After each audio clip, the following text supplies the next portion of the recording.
नमस्कार दर्शकों, आप सभी का बहुत बहुत स्वागत है DHP न्यूज चैनल में।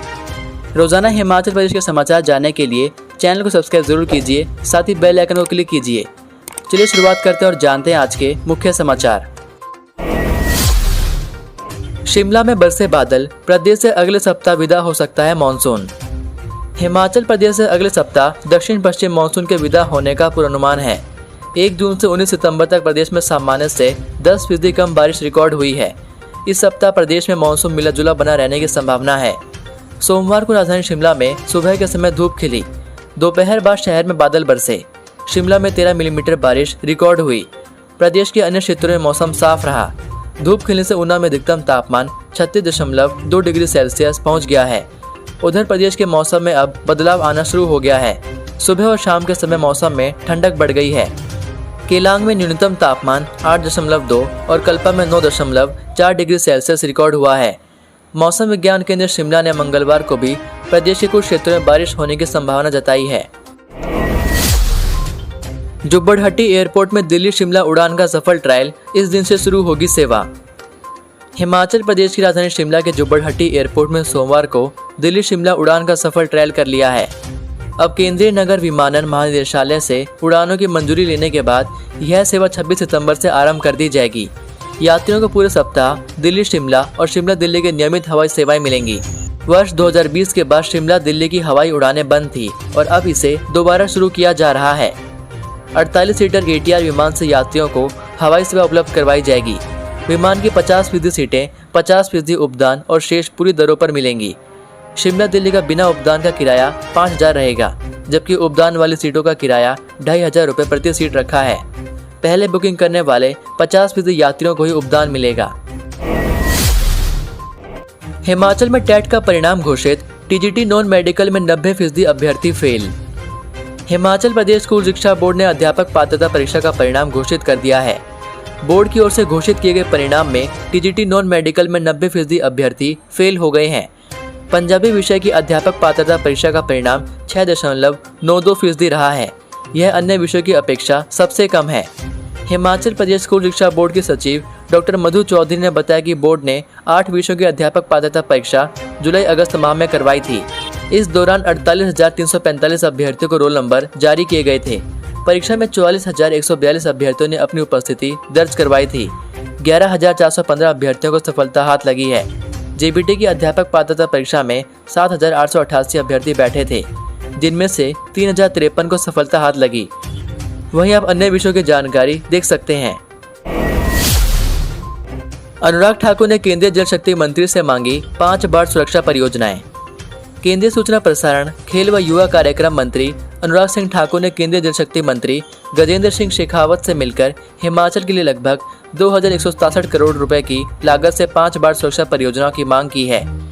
उन्होंने केंद्रीय जल शक्ति मंत्री गजेंद्र शेखावत से 5 बाढ़ सुरक्षा परियोजनाओं के लिए प्रमुखता से यह आग्रह किया। अनुराग ठाकुर ने कहा कि जल शक्ति मंत्रालय की ओर हिमाचल में 5 में से 3 बाढ़ सुरक्षा परियोजना की मांग को अपने हमीरपुर संसदीय क्षेत्र में की है। बाढ़ सुरक्षा परियोजना में प्रमुखता से फीना सिंह बहुउद्देशीय परियोजना 643.68 करोड़ रुपए की लागत होगी। मंडी जिले में ब्यास जलग्रहण क्षेत्र के तहत सुकेती खड्ड नदी के साथ साथ उसकी सहायक नदियों पर बाढ़ सुरक्षा उपाय और नहर निर्माण परियोजना शुरू की जानी है। इससे 41,000 से अधिक लोगों को लाभ होगा और 881 हेक्टेयर क्षेत्र संरक्षित होगा। महानाटी में धाटू और पट्टू में कुल्लू जिले की 8,000 से अधिक महिलाएं होंगी शामिल। 5 अक्टूबर से शुरू होने वाले अंतर्राष्ट्रीय कुल्लू दशहरा उत्सव के तीसरे दिन 7 अक्टूबर को महानाटी का आयोजन होगा। रथ मैदान में जिले के करीब 8,000 महिलाएं धाटू, पट्टू और अन्य पारंपरिक परिधानों में सजकर भाग लेंगी। यह निर्णय सोमवार को देव सदन में दशहरा उत्सव को लेकर हुई बैठक में लिया गया। इसकी अध्यक्षता शिक्षा मंत्री गोविंद सिंह ठाकुर ने की। उन्होंने कहा कि कोरोना के चलते 2 साल तक अंतर्राष्ट्रीय कुल्लू दशहरा उत्सव में सांस्कृतिक संध्याओं के साथ खेलकूद और अन्य गतिविधियां नहीं हो सकी थी। गिनीज वर्ल्ड ऑफ रिकॉर्ड्स में दर्ज कुल्लू की नाटी 3 साल बाद रथ मैदान में होगी।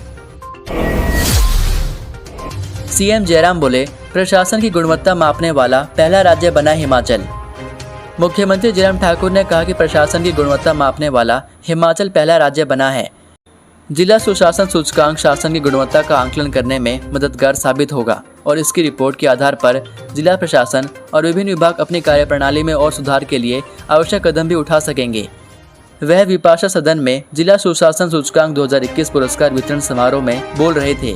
सीएम ने डीजीजीआई के विजेता जिलों के उपायुक्तों को पुरस्कार प्रदान किए। जिला कांगड़ा को सुशासन सूचकांक 2021 में पहला स्थान मिला।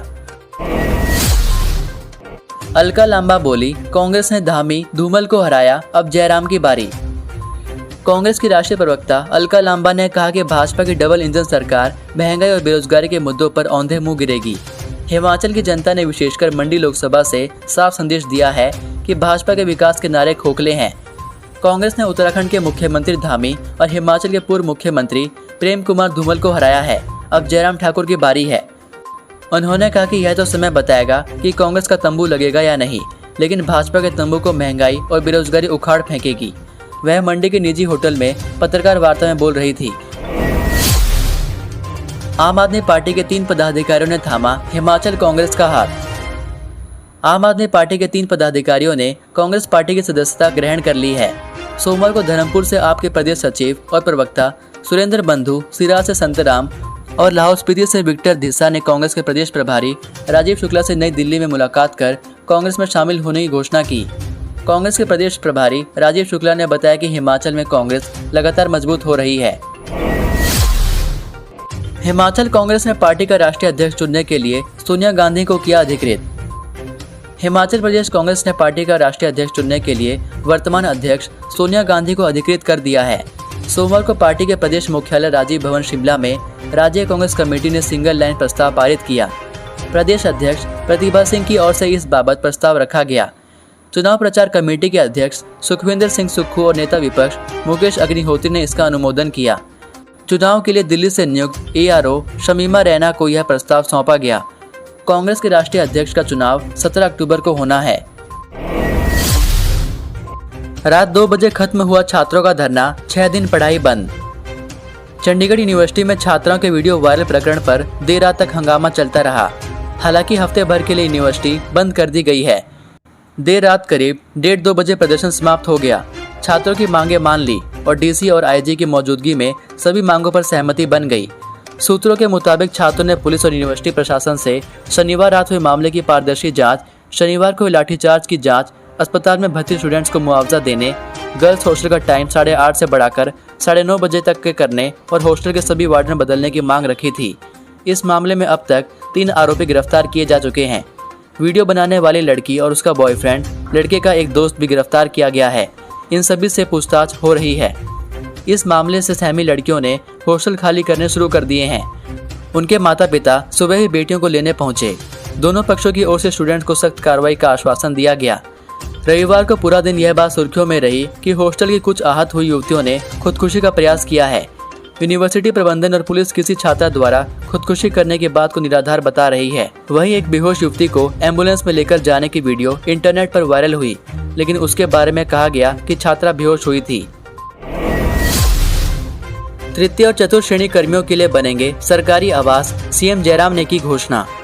सीएम जयराम ठाकुर ने सोमवार को कांगड़ा में मुख्यमंत्री की एक शाम कांगड़ा के कर्मचारियों के नाम कार्यक्रम में शिरकत की।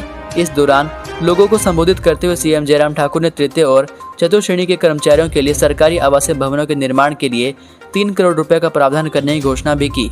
इस दौरान उन्होंने पुरानी पेंशन बहाली पर भी बड़ी बात कही।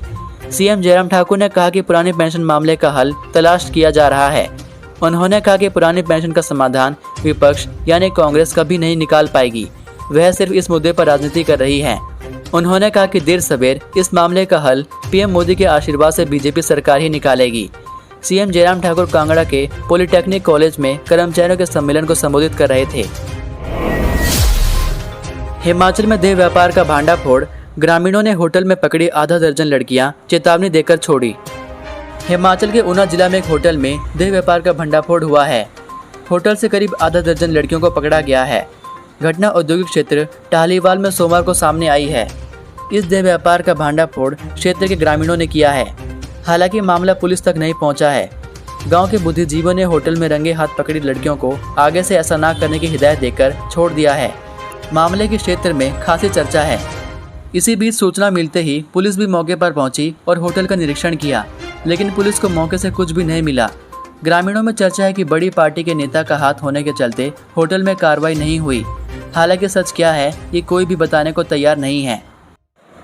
तो ये थे आज के मुख्य समाचार। हिमाचल प्रदेश की बड़ी खबरें रोजाना जानने के लिए चैनल को सब्सक्राइब जरूर कीजिए, जिससे आप तक हमारी वीडियोस की नोटिफिकेशन पहुंच सके।